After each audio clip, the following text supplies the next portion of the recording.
আসসালামু আলাইকুম, আশা করি সবাই ভালো আছেন।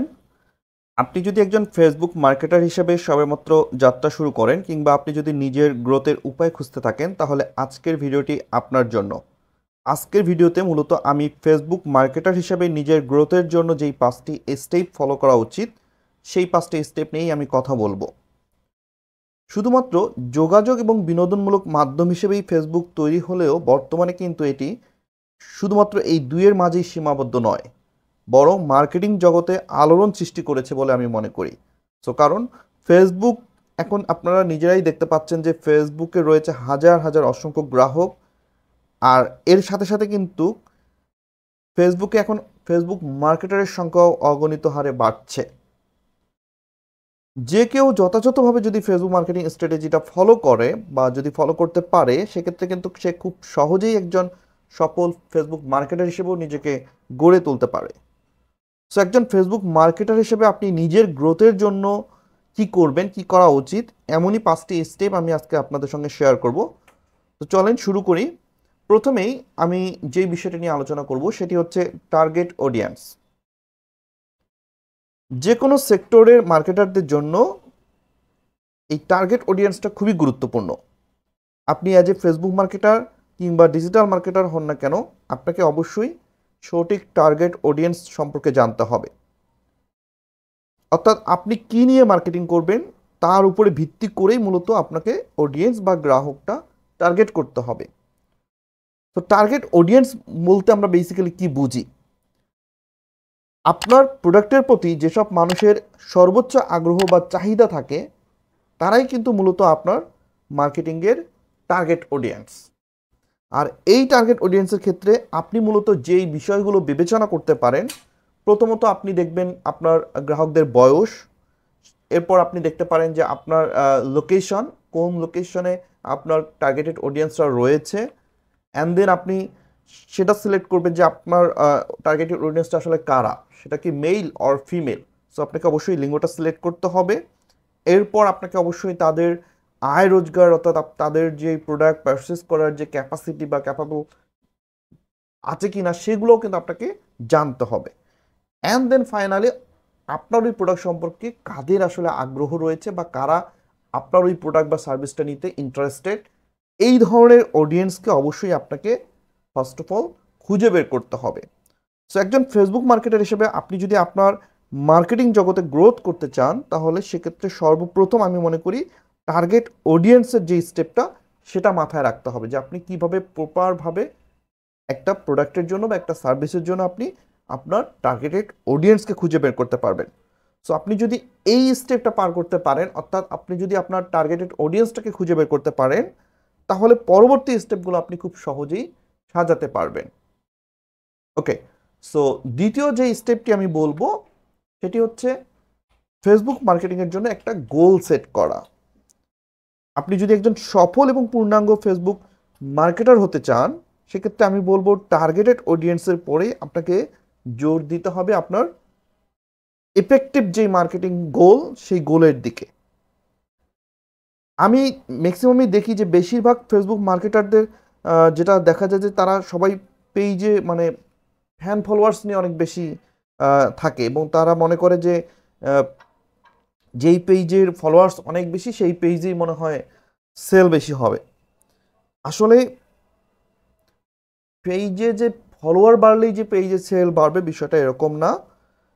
আপনাকে ওই ধরনের অডিয়েন্স বা ওই ধরনের ফ্যান ফলোয়ার্স আপনাকে তৈরি করতে হবে যারা আপনার প্রোডাক্ট বা সার্ভিসটার সাথে নিজেকে রিলেট করতে হবে পারে। আপনি যদি ওই ধরনের ফ্যান ফলোয়ার্সের কাছ থেকে আপনি সেল করতে চান বা আপনি যদি সেলিং ক্যাপাসিটিটা বাড়াতে চান, সেক্ষেত্রে আপনাকে ওইভাবেই মার্কেটিং করতে হবে। শুধু আপনাকে ওই সেল পোস্ট করলেই হবে না বা সেলের জন্য অ্যাড দিলেই হবে না। আপনার মার্কেটিং গোলটাকে সেট করতে হবে যে আপনার বিজনেসটা এখন কোন লেভেলে আছে। একটা বিজনেস কোন স্টেটাজে আছে বা কোন স্টেপে আছে, সেইটা আপনাকে বুঝে দেন আপনাকে গোল সেট করতে হবে। আপনি হয়তো প্রথমত ব্র্যান্ড সচেতনতা বৃদ্ধি করতে পারেন, দেন আপনি হয়তো আস্তে আস্তে নিজের সেলিংয়ের কোয়ালিটিটা ডেভেলপ করতে পারেন, আপনার কাস্টমার সার্ভিসটা ডেভেলপ করতে পারেন। হ্যাঁ, পরবর্তীতে দেখবেন যে আপনি স্মার্টলি আস্তে আস্তে ধীরে ধীরে নিজের গ্রোথটা করতে পারবেন। এবং অনলাইনের মাধ্যমে ফিজিক্যালি শপে কিভাবে ট্রাফিক নিয়ে আসে, সো সেই বিষয়গুলো কিন্তু আপনাকে বুঝতে হবে। এবং প্রোগ্রেস ট্র্যাকিং যে বিষয়টা রয়েছে সেইটাও কিন্তু আপনাকে জানতে হবে। সো এই যে প্রত্যেকটা কিন্তু এক একটা করে গোল। সো আপনি এখন কোন গোলটা আপনি হচ্ছে নিয়ে কাজ করবেন, আপনাকে একটা একটা করে গোল সেট করে একটা একটা করে ফিল আপ করতে হবে। অ্যাজ এ একজন সফল ফেসবুক মার্কেটারের কাজ হচ্ছে স্টেপ বাই স্টেপ কাজ করা। একজন মার্কেটার যদি সমস্ত জিনিস একবারই করে ফেলে তাহলে কিন্তু হবে না। একটা বিজনেসের কিছু স্টেপ থাকে, সো ওই স্টেপ অনুযায়ী আপনাকে গোল সেট করে দেন আপনাকে ধীরে ধীরে আগাতে হবে। তো এই জিনিসটা যদি আপনি বুঝতে পারেন যে কখন কোন বিজনেসের জন্য কোন গোল সেটটা করা উচিত, কার কোথায় প্রবলেম হচ্ছে, সেই প্রবলেমটা খুঁজে বের করে দেন সেটাকে সলিউশনের জন্য কাজ করা উচিত। ওকে, এরপরে আমরা যদি দেখি 3 নম্বরে আমি যে বিষয়টি নিয়ে কথা বলবো সেটি হচ্ছে কন্টেন্ট স্ট্র্যাটেজি পরিকল্পনা।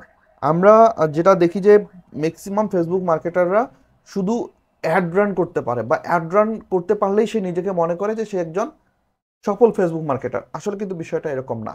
শুধু অ্যাড রান করলেই একজন মার্কেটার হওয়া যায় না। অ্যাড রানের পাশাপাশি আপনাকে আরও অনেক কিছু বুঝতে হবে। তো তেমনই একটি বিষয়, সেটি হচ্ছে কন্টেন্ট স্ট্র্যাটেজি। আপনি যেমন মার্কেটিং স্ট্র্যাটেজি মেনটেন করবেন, ঠিক তেমনি অ্যাজ এ ফেসবুক মার্কেটার আপনাকে একজন কন্টেন্ট স্ট্র্যাটেজিটাও মেনটেন করতে হবে।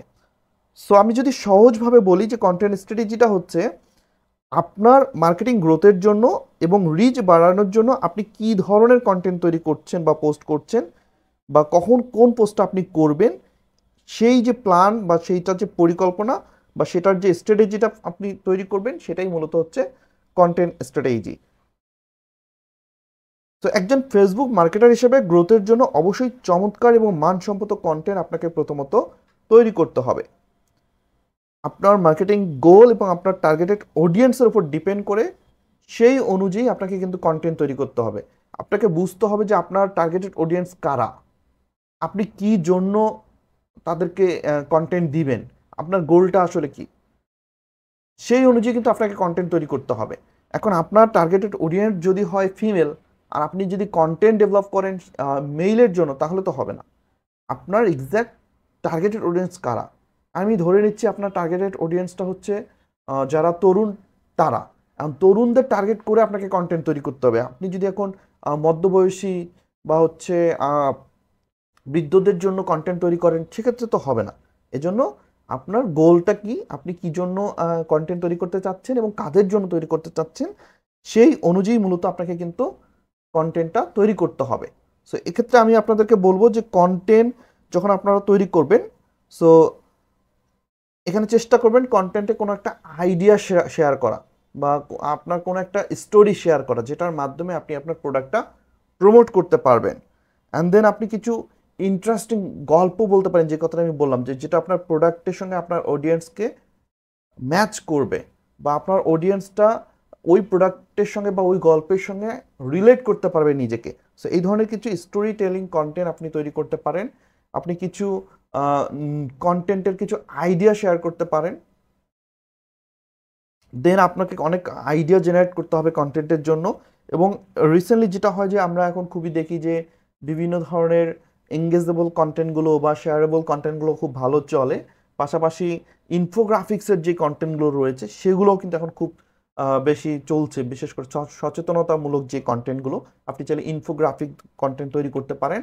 এবং সাম্প্রতিক যে ঘটনাগুলো ঘটছে বা যেই ট্রেন্ডিংয়ে যে বিষয়গুলো রয়েছে বা যেই বিষয়গুলো খুব একটা ভাইরাল হচ্ছে, সো এই ধরনের কন্টেন্টগুলোকে নিয়ে আপনার প্রোডাক্টের সঙ্গে আপনার সার্ভিসের সঙ্গে রিলেট করে আপনাকে মূলত কন্টেন্ট তৈরি করতে হবে। আপনি যখন কন্টেন্ট পরিকল্পনা করবেন কিংবা আপনি যখন অ্যাজ এ কন্টেন্ট ক্যালেন্ডার তৈরি করবেন, তখন অবশ্যই একটা বিষয় আপনার মাথায় রাখতে হবে, সেটা হচ্ছে কন্টেন্টের ৮০% যেন তথ্য, বিনোদন, শিক্ষামূলক, সচেতনতামূলক, বিভিন্ন ধরনের এঙ্গেজমেন্টাল কন্টেন্ট যেন হয়। সেই কন্টেন্টটা যেন শেয়ারেবল কন্টেন্ট হয়। সো সেই কন্টেন্ট থেকে যেন মানুষ কিছু বুঝতে পারে, জানতে পারে, শিখতে পারে। সো এই ধরনের কিছু কন্টেন্ট আপনাকে আপনার কন্টেন্ট ক্যালেন্ডারে রাখতে হবে। সো ১০০%-এর ৮০% হবে আপনার এই ধরনের কন্টেন্ট, আর বাকি ২০% আপনি প্রোডাক্ট রিলেটেড বা আপনার প্রমোশনাল কন্টেন্ট আপনি তৈরি করবেন।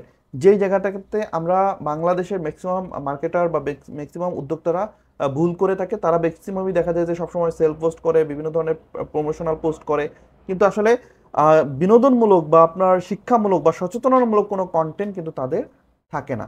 সো আপনার প্রপার একজন ফেসবুক মার্কেটার হিসেবে অবশ্যই কন্টেন্ট প্ল্যান করার সময় 80% কন্টেন্ট আপনার রাখতে হবে এই ধরনের শিক্ষামূলক, বিনোদনমূলক কিংবা সচেতনতামূলক কন্টেন্ট, আর বাকি 20% হবে শুধুমাত্র আপনার প্রোডাক্ট প্রমোশন বা সেল কন্টেন্ট। তো এই জিনিসটা অবশ্যই আপনাকে মাথায় রেখে দেন কন্টেন্ট ক্যালেন্ডারটা তৈরি করতে হবে। এবার আসেন 4 নম্বরে আমি যে টিপসটা শেয়ার করব সেটা হচ্ছে পেজ অপটিমাইজেশন। খুবই গুরুত্বপূর্ণ একটি স্টেপ। সো পেজ অপটিমাইজেশন যেই স্টেজটা রয়েছে, এই স্টেপে বা এই স্টেজে এসে আপনাকে অবশ্যই আপনার পেজটা অপটিমাইজেশন করা আছে কিনা, আপনার পেজটা আসলে প্রপার ওয়েতে সেট করা আছে কিনা, সেটা আপনাকে ভালো করে চেক করতে হবে। কারণ আপনার প্ল্যান যদি হয় আপনি দীর্ঘস্থায়ী বিজনেস করবেন বা আপনি যদি লং বিজনেস প্ল্যানিং করেন, সেক্ষেত্রে অবশ্যই আপনার পেজটাকে সুন্দর করে অপটিমাইজ করতে হবে। কারণ একটা ফেসবুকে বিজনেস দাঁড় করানোর জন্য একটা পেজ কিন্তু খুবই গুরুত্বপূর্ণ। তো দীর্ঘস্থায়ী বিজনেসের জন্য বা আরও অন্যান্য কারণে যদি আপনি আপনার পেজটাকে একটা ভালো জায়গায় নিয়ে যেতে চান, তাহলে অবশ্যই সেখানে আপনার পেজটাকে সঠিক পদ্ধতিতে অপটিমাইজেশন করতে হবে। এখন আপনি একটা পেজকে কিভাবে অপটিমাইজেশন করবেন? তো ফেসবুক পেজকে অপটিমাইজেশন করার জন্য কিছু বিষয় মাথায় রাখতে হয় বা কিছু বিষয় মেনটেন করতে হয়।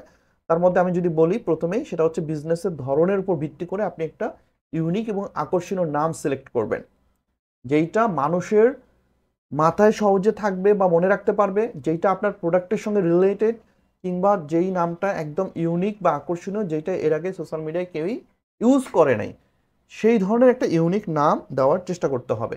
ওকে।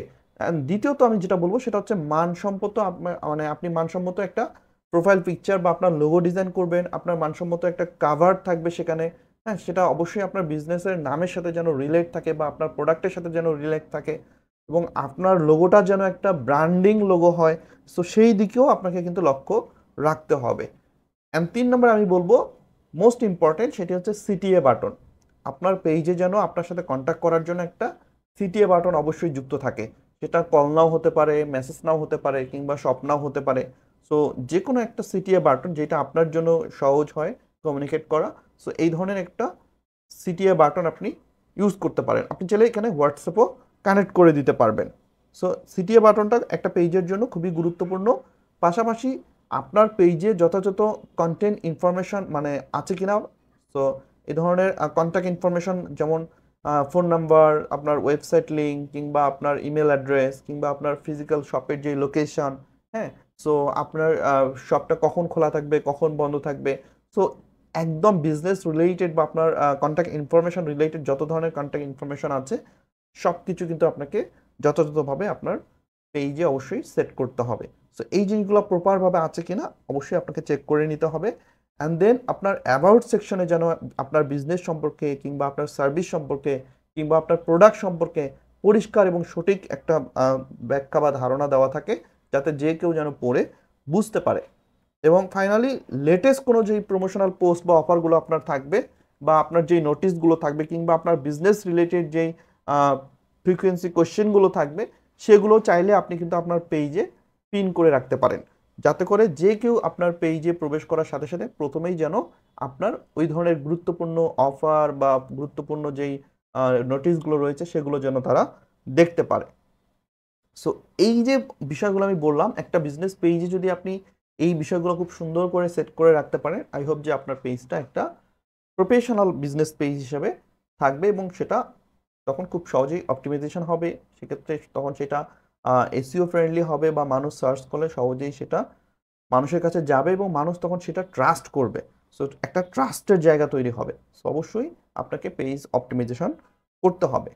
অ্যান্ড ফাইনালি আমি 5 নম্বর যে স্টেপটা বলবো সেটা হচ্ছে, আপনি যখন বুস্ট করবেন বা ট্র্যাকিং করবেন বা অ্যানালাইজিং করবেন, তখন অবশ্যই আপনাকে বুঝে শুনে করতে হবে। সো আপনার টার্গেট অডিয়েন্স আপনি সেট করলেন, আপনি সঠিক গোল সেট করে দেন, যথাযথ কন্টেন্ট স্ট্র্যাটেজি পরিকল্পনা করে এরপর আপনি আপনার পেজটা অপটিমাইজ করলেন, সব কিছু ঠিক আছে। এই সবগুলো স্টেপ ভালোভাবে শেষ করার পর ন্যাচারালি মানুষ এখন কি করবে, আপনার পেজে লাইক দিবে, আপনার পেজের সাথে তারা কানেক্ট হবে।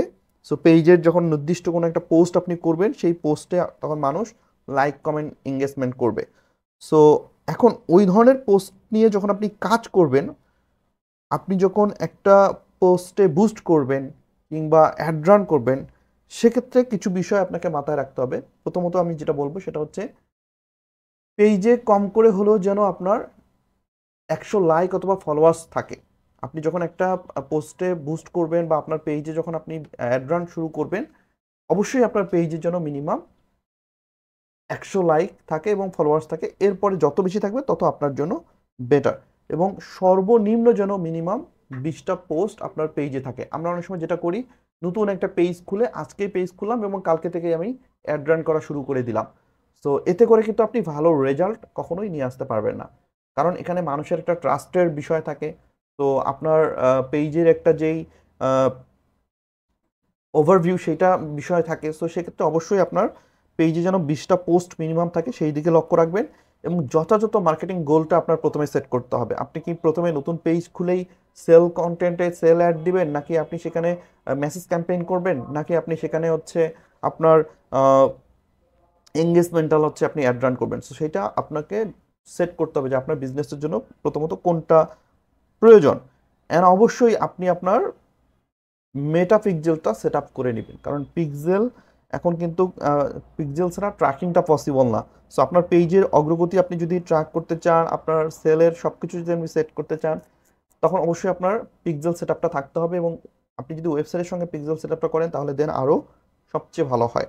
আচ্ছা, আর পাশাপাশি অবশ্যই আপনাকে আপনার পেজের অগ্রগতিটা ট্র্যাকিং করতে হবে। পেজের সেলিং কেমন হচ্ছে, মানুষ কেমন ফিডব্যাক দিচ্ছে, বা আপনার কেমন এঙ্গেজ হচ্ছে, হ্যাঁ, কতজন কাস্টমার আসলে আপনার প্রোডাক্টের সঙ্গে বা আপনার কন্টেন্টের সঙ্গে রিলেট করতে পারছে।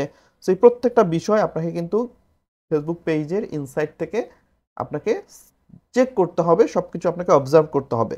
সো কোন ধরনের কাস্টমারের কাছে গেলে সেলিংটা বেশি হবে, কী ধরনের কন্টেন্ট দিলে মানুষ সেটা বেশি পছন্দ করবে, এগুলো কিন্তু আপনি বুঝতে পারবেন আপনার যখন ইনসাইডে যেয়ে আপনি অ্যানালাইজ করবেন। আপনি যখন সব কিছু চেক করবেন তখন দেখবেন যে আপনি বুঝতে পারবেন যে আসলে আপনার কোনটা দেওয়া উচিত, কোনটা দেওয়া উচিত না, কোনটা ভালো হচ্ছে, কোনটা খারাপ হচ্ছে। সো সব কিছু আপনাকে বুঝতে হবে। সো শুধু পোস্ট করে গেলেই হবে না, শুধু অ্যাড রান করলেই হবে না, সাথে সাথে আপনাকে অবশ্যই ভালো করে ট্র্যাকিং রাখতে হবে এবং অ্যানালাইজ করতে হবে যে আসলে আপনার সব কিছু ঠিকভাবে হচ্ছে কিনা, আপনার প্রোডাক্ট সেলিংয়ের পাশাপাশি আপনার কাস্টমাররা আসলে সন্তুষ্ট হচ্ছে কিনা, তারা প্রপার সার্ভিসটা পাচ্ছে কিনা, এই সব কিছু আপনাকে যথাযথভাবে অনুসরণ করতে হবে এবং আপনাকে অবশ্যই সব কিছু চেক করতে হবে।